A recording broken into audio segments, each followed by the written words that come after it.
Hoy mga palautang, wa gabae.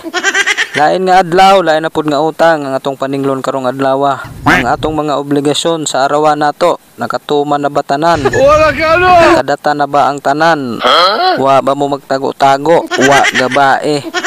Karong adlaw uban ni ko ninyo naata karon dire sa merkado sa Hagna, Bohol.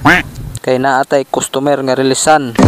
Naata dire dapit sa kananan o karinderya. Tama na dito sa tumoy mga kanan diha pareho.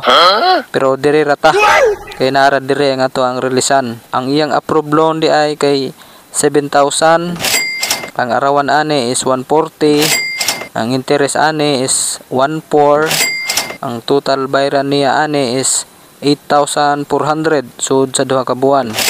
Kaya ra kayo ni ma'am. Iya pa man gani ni gisiniman na 980 man gani iyang simana ani. Wa gabae. Busa ko magpautang mo, pautangan na ninyong mga tig-serve sa karinderya. Kay maayo kayo na sila mo bayad. Wa gabae. Anhin na lang kukutob. Salamat sa pagtanaw. Palihog na lang kog share ani aron makaibaw po itong mga mangutangay. Lag di mo subscribe.